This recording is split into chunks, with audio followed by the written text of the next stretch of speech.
প্রিয় দর্শকগণ, আজ দুই কীর্তনিয়ার মধ্যে একটি বড় ডিবেট হতে চলেছে। এই দুই কীর্তনিয়া মহা কীর্তনিয়া বলতে পারেন প্রদীপ পাল মহারাজ এবং দীনকৃষ্ণ মহারাজ। দুই জনার মধ্যে আজকে যে ডিবেটটি হবে সেই ডিবেটটি হচ্ছে দীক্ষা শিক্ষা নিয়ে। আমাদের সমাজের মধ্যে ছুয়াছুতের যে কুসংস্কার, এই কুসংস্কার নিয়ে আজকে দীনকৃষ্ণ ঠাকুর মহাশয় তত্ত্ব তুলে ধরবেন।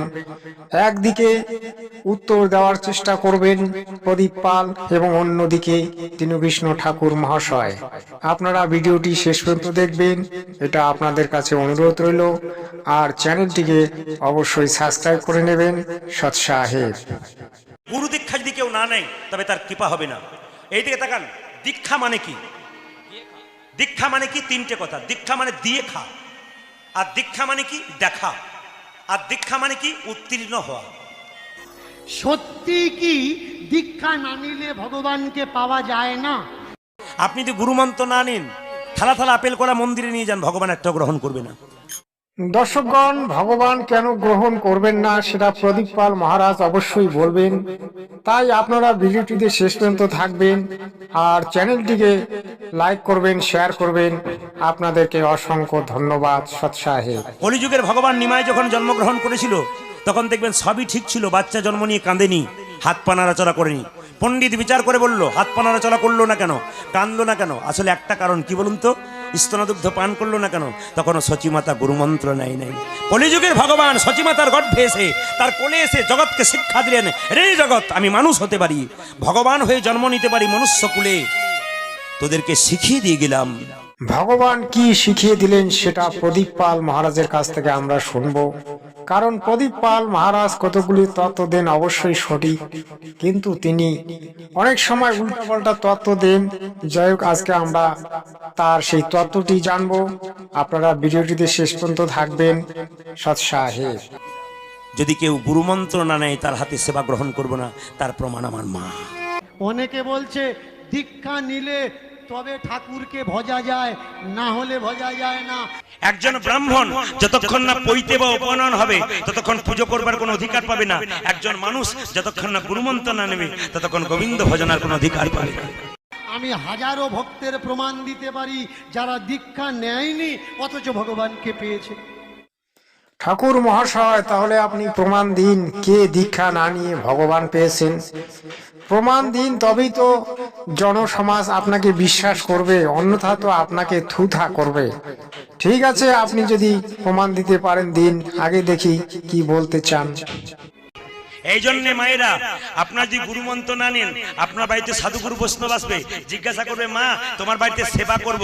আপনি বলবেন নিশ্চয় করাবো, নিরামিষ শাড়ি করা আছে? বলে হ্যাঁ আছে। আচ্ছা সে হলো, তুমি দীক্ষা নিয়েছো? না। তবে তোমার হাতে জল খাবো। পালিয়ে যাবে, ওই জন্য দীক্ষা নেবেন। এটা আমাদের সমাজের মধ্যে কুসংস্কার। যখন একটি বাচ্চা জন্ম নেয় তখন কি সে দীক্ষা নিয়ে জন্ম নেয়? যার ঘরে এই কুসংস্কারগুলি আছে তারা অচিরে এই কুসংস্কারগুলি থেকে দূরে সরে যান। কারণ দীক্ষা শিক্ষার ব্যাপারটা অন্যদিকে, কারণ এটি আধ্যাত্মিক জগতের কথা। কিন্তু আমাদের সমাজের এই কুসংস্কার, দীক্ষা না নিলে তার হাতে খাওয়া যাবে না, এটা সম্পূর্ণ কুসংস্কার। আমার বা আপনার বেদ শাস্ত্রে এমন কোনো প্রমাণ নেই যে দীক্ষা শিক্ষা না নিলে তার হাতে খাওয়া যাবে না। এগুলি আমাদের সমাজের মধ্যে কুসংস্কার। এই একবিংশ শতাব্দীতে এই কুসংস্কারগুলি চলতে পারে না বা চলবে না। তাই আপামর জনতার কাছে দৃষ্টি আকর্ষণ করে বলছি, আপনারা শাস্ত্রসম্মত কর্ম করুন এবং শাস্ত্রসম্মত কথা বলুন। সৎসাহেব। দীক্ষা না নিলে তার হাতের জল খাওয়া যাবে না। বেশিরভাগ মঠ মন্দিরে তো মিনারেল ওয়াটার ব্যবহার হয়, বোতলের জল হয় না। যারা বোতল ভর্তি করেছে ওরা দীক্ষা নিয়েছে? তো ওরা দীক্ষা নিয়েছে? যারা বোতল কোম্পানির লোকেরা বোতল ভর্তি করছে। তাহলে আমি জল দিচ্ছি, তুমি বলছো তুই দীক্ষা নিসনি, তোর হাতে খাবো না। আর 1 লিটার জল 30 টাকা দিয়ে কিনে খাচ্ছ, তখন ঢুকছে কি করে? তখন তো আজও আমাদের সমাজের মধ্যে অনেক কুসংস্কার ছড়িয়ে ছিটিয়ে আছে। একবিংশ শতাব্দীতে 90% লোক শিক্ষিত হয়েও কেন এই কুসংস্কারগুলি মেনে চলেছে জানি না। আমাদের সমাজের গুরু এবং সমাজের যারা মান্যগণ্য ব্যক্তি, যারা আজ সমাজের উচ্চ পদস্থ, তারা কেন এই জঘন্য কর্মগুলি করায় বা কেন নিজেরাই কর্মগুলি থেকে দূরে সরে যান না?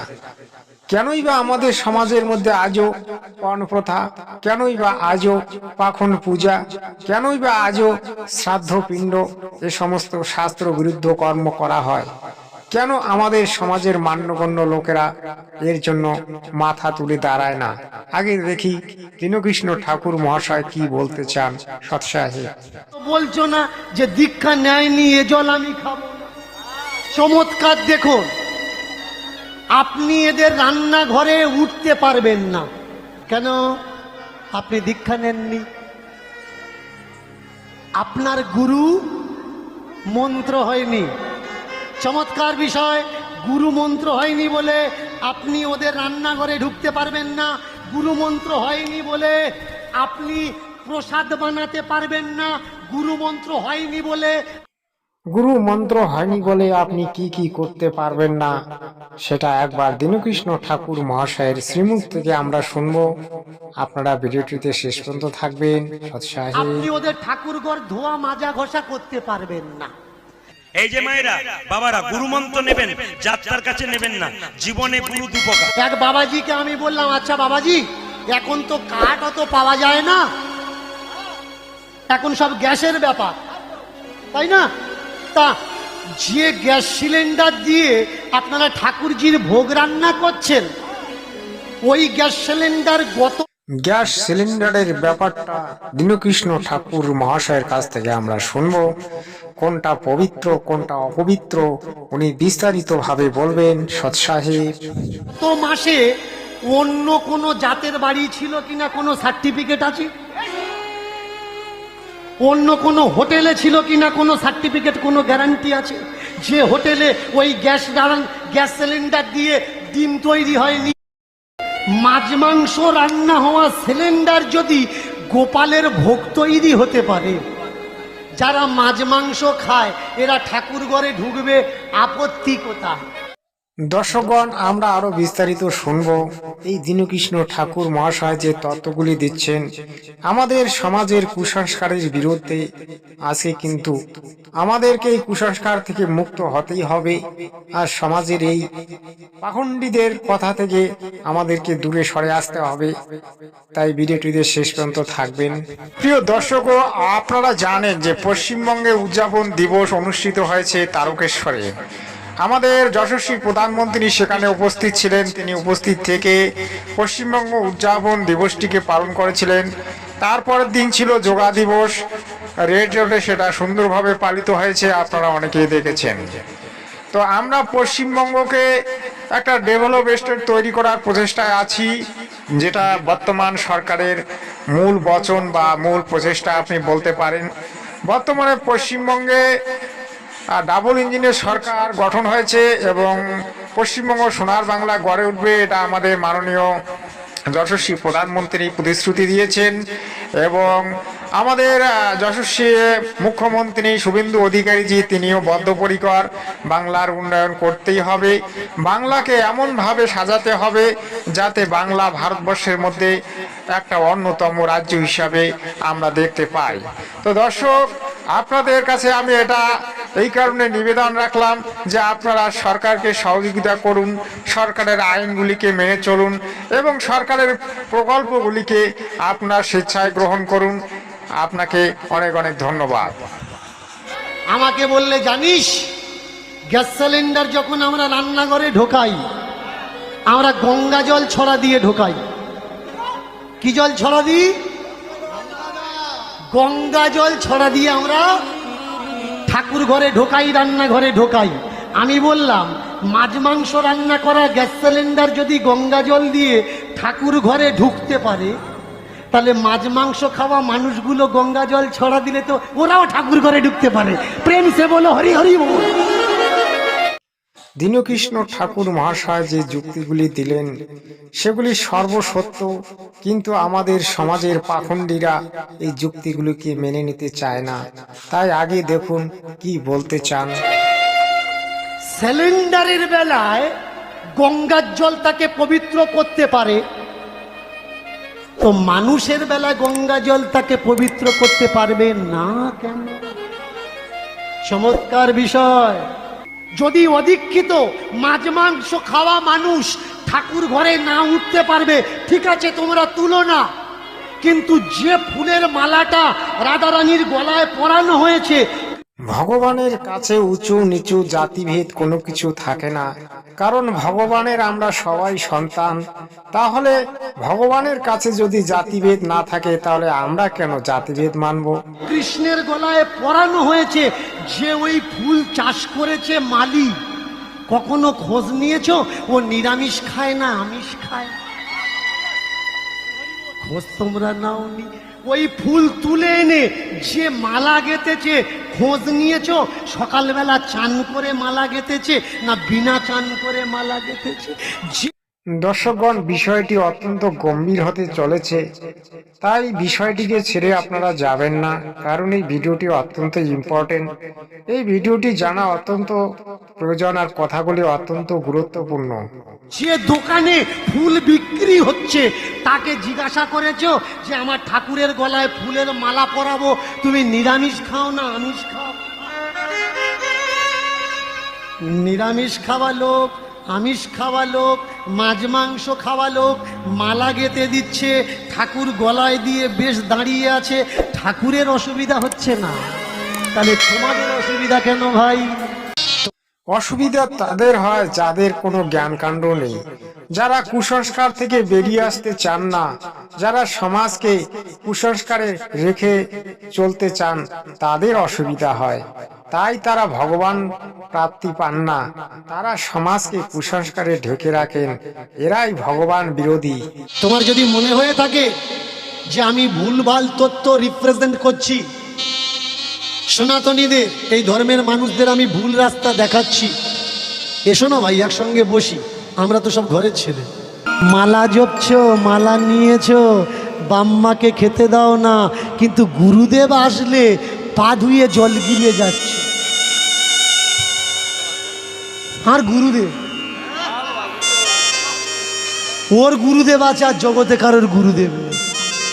ওই ভণ্ড গুরুদের চক্রান্তের জালে আজও আমাদের সমাজের অনেক লোক মিলেমিশে আছে, তারা চক্রান্তের শিকার হচ্ছে, তারা কুসংস্কার করে চলেছে, আর কুসংস্কারে যুক্ত হয়ে আমাদের সাধারণ মানুষরা কুসংস্কার হয়ে আছে।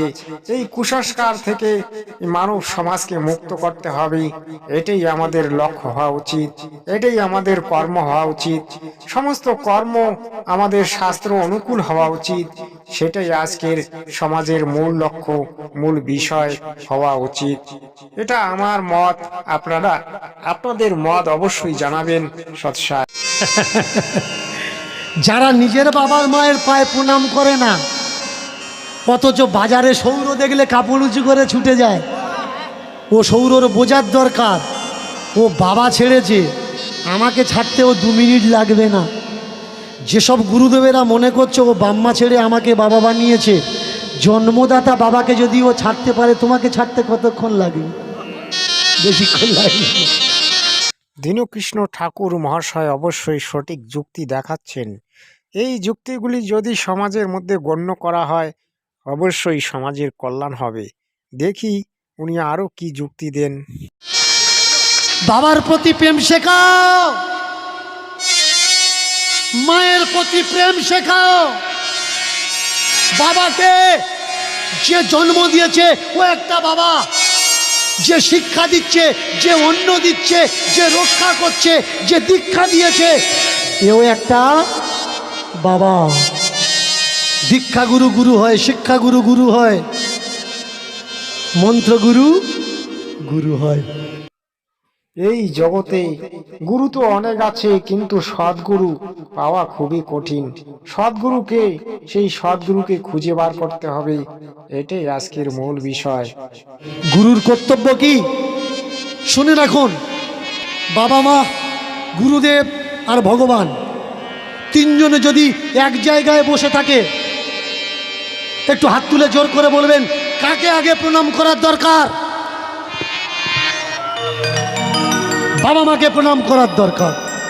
এই দীনকৃষ্ণ ঠাকুর মহাশয় আজকের যে তত্ত্বগুলি দিলেন খুবই পছন্দ, কারণ এইরকম তত্ত্ব খুবই বিরল, কারণ তিনি একজন সঠিক তত্ত্ব দিচ্ছেন এই সমাজে, এটাই মান্য। এই বাবা মা যদি বসে থাকে, কাকে আগে প্রণাম করার দরকার? বাবাকে না মাকে? আগে মাকে প্রণাম করার দরকার। বাবা বাবা তো ফেলে দেয়, কিন্তু মা কষ্ট করে ধারণ করে অসহ্য যন্ত্রণা ভোগ করে আমাদের পৃথিবীর আলো দেখায়। পিতা স্বর্গ পিতা ধর্ম পিতাহি পরমং তপ পিতৃ পিতিমাপন্নে সর্বদেব দেবে ভাই নম। আরেকটি আছে, জননী জন্মভূমিস্য স্বর্গাদপি গরীয়সী। তাই জন্মভূমির মতো কিছু হয় না, আর মায়ের মতোই পৃথিবীতে কেউ গুরু বা কেউ ভগবান হয় না, এটা সত্য। তাই সত্যকে স্বীকার করতে কোনো দোষ নেই। যে সত্যকে স্বীকার করে না, সে ধর্মকে পালন করে না, সেই হচ্ছে অসত্যবাদী, সেই হচ্ছে সমাজের কলঙ্ক।